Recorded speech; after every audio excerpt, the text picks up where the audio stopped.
Welcome to પ્રાપ્તિસ kitchen. આજે આપણે બજાર જેવી જ સોફ્ટ મલાઈ ચીકી ઘરે બનાવીશું. તો આ મલાઈ ચીકી બનાવવા માટે આપણે કડાઈમાં સિંગદાણા ઉમેરી દેવાના છે. તો અહીં આ સિંગદાણાને શેકવા માટે બને તો જાડા તળિયાવાળી કડાઈ લેવી. હવે મેં અહીં આ 1 વાટકા જેટલા સિંગદાણા લીધા છે. જોઈ શકો છો આટલી મોટી સાઇઝનો વાટકો છે. તો 1 વાટકો મેં સિંગદાણા લીધા છે. તમારે વધારે ક્વોન્ટિટીમાં બનાવી હોય તો તમારે 2 અથવા 3 વાટકા સિંગદાણા લઈ લેવા.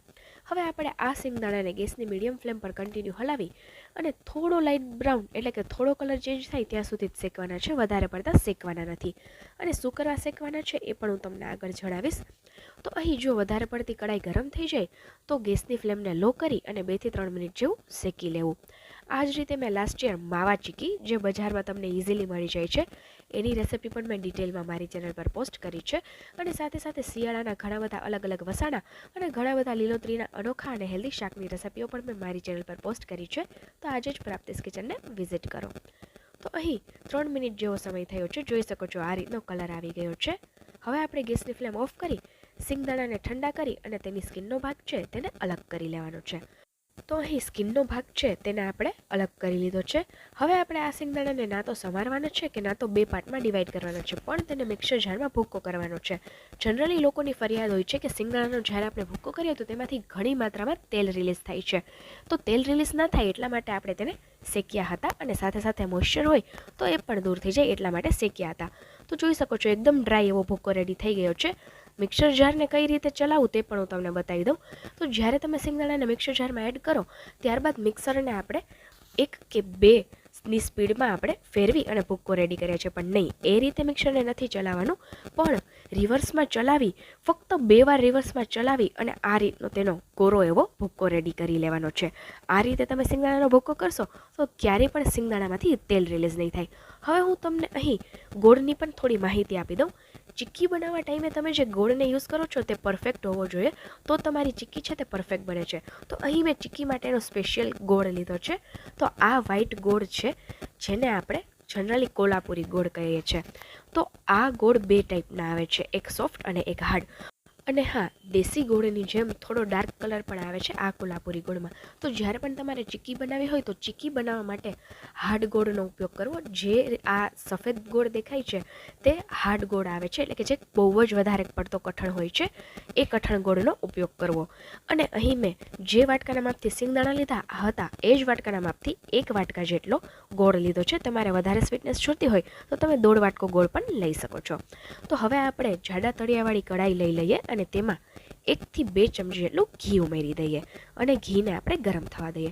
ઘી ગરમ થઈ જાય ત્યારબાદ આપણે અહીં ગોળ જે સમારીને રેડી કર્યો છે તે બધો જ ઉમેરી દેવાનો છે. હવે આ સ્ટેજ પર ગોળને ઓગાળતા સમયે એ વાતનું ખાસ ધ્યાન રહે કે ગોળમાં પાઈ ના આવી જાય, એટલે કે તાર ના બને.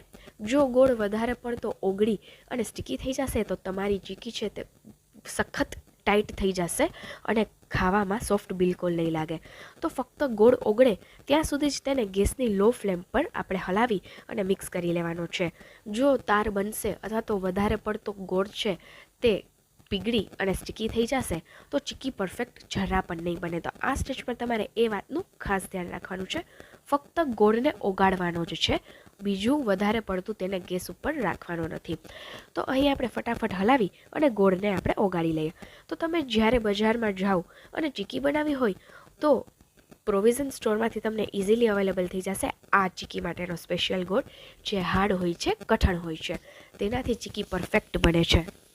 તમે દેશી ગોળમાં પણ ચીક્કી બનાવી શકો છો, પણ આ મલાઈ ચીક્કી બોમ્બેની ફેમસ છે જ્યાં એકદમ વ્હાઈટ દેખાતી એવી મળે છે. તો આપણે બજાર જેવો જ લુક આપવો છે એટલા માટે આપણે આ કોલ્હાપુરી કઠણ એવા ગોળનો ઉપયોગ કર્યો છે. તો અહીં જોઈ શકો છો ગોળ ઓગળી ગયો છે અને આ રીતની તેની એકદમ સરસ કન્સિસ્ટન્સી આવી ગઈ છે અને થોડો ફૂલી પણ ગયો છે. તો હવે આપણે તેમાં સિંગદાણાનો ભૂક્કો ઉમેરી દઈ અને બધું બરાબર મિક્સ કરી લઈએ. તો મને બોમ્બેની જે ફેમસ મલાઈ ચીક્કી છે તો બહુ જ પસંદ છે અને હું હર વર્ષે બોમ્બેથી મંગાવું છું. પણ જ્યારથી હું આ ઘરે બનાવું છું ત્યારથી હું એની ટાઈમ બનાવી અને એન્જોય કરી શકું છું અને બોમ્બેથી મંગાવવાની જરૂર પણ નથી પડતી. આપણે અહીં બજાર જેવા લુકની સાથે એ જ ટેસ્ટની સાથે મલાઈ ચીક્કી બનાવી રહ્યા છે. તો તમે પણ ચોક્કસથી આ બોમ્બેની ફેમસ મલાઈ ચીક્કી ઘરે એકવાર ટ્રાય કરો અને કમેન્ટ સેક્શનમાં જણાવજો કે તમને આ રેસિપી કેવી લાગી. તો અહીં ગોળ અને સિંગદાણાનો ભૂક્કો મિક્સ થઈ ગયો છે. હવે આપણે તેમાં એક સિક્રેટ ઇન્ગ્રીડિયન્ટ એડ કરવાનું છે, જે છે મલાઈ. તો ઘરની ફ્રેશ મલાઈ ઉમેરવાની છે, મોટી 3 ચમચી જેટલી, અને તેને ફટાફટ આપણે મિક્સ કરી લેવાની છે. તો મલાઈ ઉમેરવાથી કલર પણ સ્લાઇટલી એવો ચેન્જ થાય છે અને એકદમ સ્મૂધ એવી આ ચીકી બનીને રેડી થાય છે. તો ચોક્કસથી ઉમેરવી, કેમ કે આ ચીકીનું નામ જ છે મલાઈ ચીકી, તો ઓબ્વિયસલી મલાઈ તો એડ કરવી જ પડે. તો 3 મોટી ચમચી જેટલી મલાઈ છે તેને ઉમેરી દેવાની છે. ગોળ અને સિંગદાણાનો ભૂકો મિક્સ થઈ જાય ત્યારબાદ ગેસની ફ્લેમ ઓફ કરી અને મલાઈને લાસ્ટમાં એડ કરવાની છે. પછી બધું બરાબર મિક્સ કરી લેવાનું છે. અને ત્યારબાદ હું તમને અહીં આ મિશ્રણનું કન્સિસ્ટન્સી બતાવું તો એકદમ પરફેક્ટ કન્સિસ્ટન્સી આવી છે. જોઈ શકો છો આ રીતની એકદમ લચકાવાળી કન્સિસ્ટન્સી આવે છે, જોઈ શકો છો. તો આપણી અહીં મલાઈ ચીકીનું મિશ્રણ રેડી થઈ ગયું છે. આ રીતનું તેનું મિશ્રણ છે. તો હવે તેને મોલ્ડમાં આપણે ઢાળવાની છે. તો અહીં મારી પાસે મોલ્ડ છે, જેને મેં ઘીથી ગ્રીસ કરી લીધું છે. આને દેશી ભાષામાં આપણે ચોકી કહીએ છીએ. તો આ મોલ્ડને આપણે ઘીથી ગ્રીસ કરી લેવાનું છે, જેથી કરી આપણી ચીકી છે તે સ્ટિક ના થાય. અને હવે જે મિશ્રણ રેડી કર્યું છે તે બધું જ આ ચોકીમાં આપણે ઢાળી અને એકદમ સારી રીતે સ્પ્રેડ કરી દેવાનું છે. ત્યારબાદ આપણે તેને ચમચાની મદદથી થોડું આ રીતે સ્પ્રેડ કરી દઈશું. અને તેની સપાટીને ઇક્વલ બનાવવા માટે પણ હું તમને અહીં એક ટ્રીક બતાવીશ. પહેલાં આપણે ચમચાથી થોડું એવું બને એટલું વધારે સ્પ્રેડ કરી દઈએ. ચમચાથી થોડું ઘણું સ્પ્રેડ કરી લીધા બાદ આપણે એક વાટકો લઈ લેવાનો છે અને તેની સપાટી ઉપર આપણે ઘી લગાવી દેવાનું છે. અને ત્યારબાદ એકદમ સરસ ઇક્વલી બધી સાઈડથી આપણે તેને સ્પ્રેડ કરી લેવાનું છે. તમે કોઈ પણ વાસણનો ઉપયોગ કરી શકો છો અહીં સપાટીને સીધી કરવા માટે. તો ઇઝીલી છે તે આ પ્રોસેસ થઈ જશે.